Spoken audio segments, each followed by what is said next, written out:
अयोध्या से आप news 18 India की ये महा कवरेज, अखंड कवरेज देख रहे हैं। मेरी सहयोगी सपना भी आपको राम मंदिर के हर वो रंग दिखा रही है। हम अयोध्या में जो राम लहर है उसकी हर एक तरंग आप तक पहुंचा रहे हैं। नमो नमो राम स्नेहु स्नेहु, नाते नाते राम स्नेहु स्नेहु। तुलसीदास की तरफ से शिवजी जी से ये वरदान मांगा गया था कि जन्म जन्मांतर तक मेरा नाता प्रभु श्री राम से हो, ऐसा आशीर्वाद आप मुझे दीजिए और उन्हीं से मेरा नाता हो। जिस तरीके से लोग उनसे प्रेम करते हैं वैसा ही प्रेम मैं जीवन भर करूं और ऐसे ही प्रेम की नैया जो मैं कह सकती हूँ वो अयोध्या में नजर आ रही है। आज आपको बता दें महानुष्ठान का 5वां दिन है। आज फूल अधिवास होगा, इसके अलावा शक्कर अधिवास होगा, इसके अलावा अनाज में भी थोड़ी देर मूर्ति को रखा जाएगा। अधिवास का मतलब यही होता है कि थोड़ी थोड़ी देर में जो मूर्ति है प्रभु श्री राम की जो अब विराजमान है गर्भगृह में, उसे थोड़ी थोड़ी देर फल फूल और अनाज के बीच में रखा जाएगा। उसके बाद दूध और दही से उसका अभिषेक करवाया जाएगा। इसके अलावा 81 कलशों में जो पावन और पवित्र नदियों से पानी लाया गया है उससे गर्भगृह को पवित्र किया जाएगा, शुद्ध किया जाएगा। और इसके अलावा जैसे पूजन और आरती रोजाना हो रही है, क्योंकि पूरे विधि विधान के साथ ये महानुष्ठान जो है वो लगातार आगे बढ़ रहे हैं। आज 5वां दिन है, तारीख 20 है, बस 2 दिन के बाद प्राण प्रतिष्ठा है और उसके बाद आप प्रभु श्री राम के दर्शन कर पाएंगे। अवध की नगरी की एक बार तस्वीरें मैं आपको दिखा दूं, क्योंकि मैं हनुमानगढ़ी में हूँ। हनुमानगढ़ी की तस्वीरें आपको दिखा देती हूँ। श्रद्धालु सुबह से यहाँ पर आना शुरू हो गए। हालांकि देखिए थोड़ा फ्लो जो है श्रद्धालुओं का कम है, क्योंकि अब आज से प्रोटोकॉल थोड़े चेंज हो गए हैं। हाईवेज को बंद किया जा रहा है। जो अवधवासी हैं या अयोध्या में जो रह रहे हैं वही यहाँ पर रह पाएंगे। कोई बाहर का जो व्यक्ति है बिना पास के वो अंदर नहीं आ सकता है। लेकिन राम मंदिर की बेहद खूबसूरत तस्वीरें भी लगातार सपना हमें दिखा रही हैं, क्योंकि वहां पर अब जो है प्रभु श्री राम का दरबार फूलों से सजने लगा है। गुलाबी रंग के फूल है, नारंगी रंग के फूल है, सतरंगी रंग के फूल हैं। देखिए भव्य नव्य मंदिर तो बना ही है, ऐसे में फूलों की शोभा जो है मंदिर को और ज्यादा बढ़ा रही है। इसके अलावा देश दुनिया के तमाम ऐसे मंदिर हैं जहां पर लगातार प्रभु श्री राम की प्राण प्रतिष्ठा को लेकर कार्यक्रम हो रहे हैं। और ऐसे में आज अवध जो है और ज्यादा तरंग उत्साहित प्रफुल्लित नजर आ रहा है, क्योंकि भक्त जो है अब प्रभु श्री राम के दर्शन करना चाहते हैं, क्योंकि 22 तारीख को प्राण प्रतिष्ठा है। सपना, क्योंकि मैं जिक्र कर रही थी लगातार कि कितना भव्य मंदिर बन रहा है, आप तो वहां पर मौजूद ही हैं, जरा दिखाइए कितनी खूबसूरत वहां पर छटा नजर आ रही है प्रभु श्री राम की। एक चौपाई के साथ शुरू करती हूँ। अवध प्रिय सम प्रिय नहीं को, यह प्रसंग जाने को। ये सही है कि राम को अवध से प्रिय और कुछ नहीं, और ये किसी किसी को ही पता है, सिर्फ तुलसीदास ही वर्णन कर सकते हैं। क्या कहूँ इसके बारे में, आप तस्वीरें देख लीजिए, तस्वीरें ही सब कुछ कह देंगी। ये राम मंदिर का एक और एंट्रेंस है, गेट है, और देखिए गजराज किस तरीके से लगाए गए हैं, फूलों से सजाया गया है। मैंने आपको अभी गेट नंबर 11 की तस्वीरें दिखाई थी अभी से थोड़ी देर पहले, और अब आप इसको देखिए। शब्द कम पड़ जाए ऐसी खूबसूरती है इन पूरे एंट्रेंस की, कल्पना से परे है। किसी ने सोचा भी नहीं होगा कि जिस अयोध्या को लेकर इतनी राजनीति हुआ करती थी, जहां कभी इन सड़कों पर कार सेवकों का लहू बहा था, रथ यात्रा चलाई गई, रोका गया, गोलियां चलाई गई, आंसू गैस के गोले दागे और ना जाने क्या क्या किया गया। हमने तो वो देखा भी नहीं था, हमारे पूर्वजों ने देखा था। वहां ऐसा कुछ होगा, ये हमारे पूर्वजों की मेहनत है जो यहाँ दिखाई दे रही है। आज बिल्कुल मुझे यही लग रहा है मोनिका, क्योंकि हम पाठ करते हैं तो जो भी कोई दर्शक भी अगर कोई रामचरितमानस पढ़ता होगा तो वो जब ये देखेगा तो ऐसा लगेगा उसके सामने कि वो रामचरितमानस के पन्ने पलट रहा है। वो कौन से कांड के, जब राम जी लौट कर आते हैं, जैसे ही विमान का कोलाहल सुनाई देता है तो सब राम राम कहने लगते हैं। ये बिल्कुल वैसा ही प्रतीत होता है। आए गए रघुबीर सजवा दो बंधनवार, ये बिल्कुल वैसा ही लग रहा है जैसा गाने भी हम देख रहे हैं कि आज गली गली अवध सजाएंगे, आज सूखे हुए पेड़ खिल जाएंगे। ये बिल्कुल वैसा ही है, हर कोई खुश है। ये तस्वीर आपने सजावट की देखी, लेकिन दूसरी तस्वीर मैं आपको रास्तों की दिखाती हूँ। क्यों? क्योंकि आम लोगों के दर्शन आज बंद हैं। इसीलिए देखिए मैं समय हो रहा है 7:33।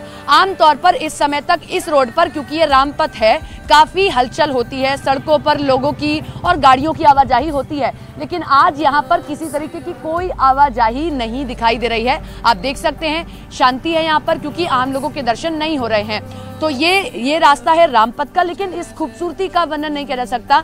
राम मंदिर के लिए ये सब चीज़ें तैयार की जा रही हैं और सबसे बड़ी बात यह है कि ये 22 तारीख तक भी नहीं मुरझाने वाले। लेकिन इन सबके बीच में हम आपको मुख्यमंत्री योगी आदित्यनाथ से जुड़ी एक खबर दे दें। मुख्यमंत्री योगी आदित्यनाथ अयोध्या में ही हैं और अयोध्या में ही रहने वाले हैं। अभी 2 दिन शेष बचे हैं। मुख्यमंत्री खुद से सुनिश्चित कर रहे हैं कि तैयारियां किस स्तर तक पहुंची हैं, कैसे तैयारियां हो रही हैं। और महत्वपूर्ण भी है, मैं बार बार इस बात का जिक्र करती हूँ, वो मुख्यमंत्री भी हैं, वो पीठाधीश्वर भी हैं, आस्था भी साथ लेकर चल रहे हैं और अपनी जिस कुर्सी पर वो बैठे हैं वो सबसे बड़े सूबे की, सबसे बड़ा राजनीतिक सूबा, सबसे ज्यादा आबादी वाला सूबा, और कहें कि किसी को अगर सत्ता तक भी जाना है तो आपको लखनऊ अयोध्या से होते हुए तभी आप दिल्ली तक पहुंच पाएंगे। ऐसे सूबे के वो मुख्यमंत्री, तो उनके हाथ में बहुत बड़ी जिम्मेदारी है, इसीलिए वो हर चीज का निरीक्षण, औचक निरीक्षण खुद से कर रहे हैं। मोनिका का रुख कर लेते हैं। मोनिका, मैं तो ये देख रही हूँ कि किस तरीके से सजाया गया है। गढ़ी पर भी मैं संभवतः ज्यादा भीड़ होगी आज, क्योंकि राम मंदिर में तो दर्शन हो नहीं रहे, तो गढ़ी की तरफ ज्यादा लोग मूव कर रहे होंगे जो भी यहाँ पर हैं।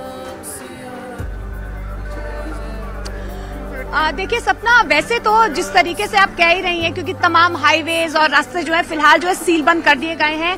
हनुमानगढ़ी पर भी हम ज्यादा भक्तों की भीड़ नहीं देख पा रहे हैं। इक्का दुक्का जो भक्त हैं या यहाँ के जो लोग हैं वही हनुमानगढ़ी तक पहुंच पा रहे हैं, क्योंकि सिक्योरिटी रीजंस है और सिक्योरिटी रीजंस की वजह से, क्योंकि देखिए अपने आप में ये जो इवेंट है शायद देश दुनिया ने इस तरीके का इवेंट नहीं देखा होगा, और यही वजह है कि फूट फूक कर जो है कदम रखा जा रहा है, कोई भी गलती ना हो सुनिश्चित किया जा रहा है। और ऐसे में देखिए एक बार फिर से मैं हनुमानगढ़ी की तस्वीरें आपको दिखा देती हूँ। ये सीधा रास्ता जो है ये रामपथ को जोड़ता है, यहाँ से भी आप श्रद्धालु देख पा रहे आ रहे हैं। और ये वाला जो रास्ता है यहाँ पर एक बार फिर से देखिए बैरिकेटिंग जो है और ज्यादा टाइट कर ली गई है, साफ सफाई का काम लगातार जारी है।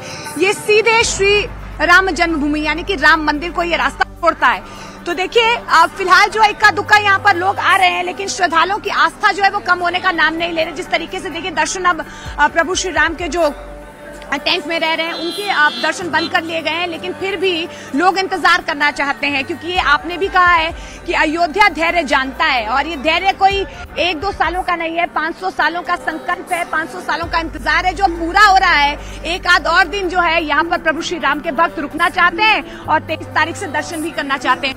लेकिन देखिए जो संकल्प लिया गया था, यहाँ पर जो लोगों ने संकल्प लिया है उस संकल्प को लोग पूरा कर रहे हैं। लेकिन अयोध्या रेलवे स्टेशन पर भी एक ऐसी ही कलाकृति जो है एक कलाकार ने बनाई है, वो भी एक गिलहरी की।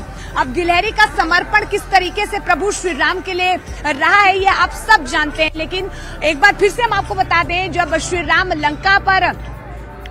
लंका के लिए जा रहे थे और चढ़ाई करने जा रहे थे, उस वक्त राम सेतु जब बनाया गया था, वानर सेना एक एक राम के नाम की ईंट लगा रहे थे, तो इन गिलहरियों ने उन ईंटों के बीच कंकड़ डाले थे छोटे छोटे।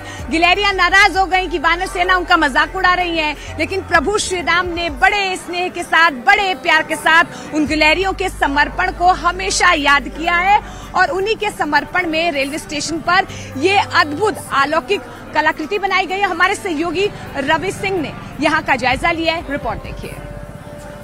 मैं इस समय अयोध्या धाम रेलवे स्टेशन के अंदर मौजूद हूँ और यहाँ पर आकर्षण का केंद्र राम जी की प्यारी गिलहरी बन गई है, और यहाँ पर लोग फोटो भी लेने के लिए पहुँच रहे हैं इस गिलहरी की प्रतिमा के साथ में। इसको मेन भवन के अंदर, मेन बिल्डिंग के बीचों बीच इसको स्थापित किया गया है, और देखें लोग फोटो भी ले रहे हैं, सेल्फी भी ले रहे हैं। और ये जो राम जी की प्यारी गिलहरी है, इसकी प्रतिमा कर्नाटक के हुबली के सनत पाटिल ने तैयार किया है, और उन्होंने 15 साथियों के साथ रिकॉर्ड तोड़ 30 दिन के अंदर इस प्रतिमा को तैयार किया है, और जिसका वजन लगभग 2.5 टन है।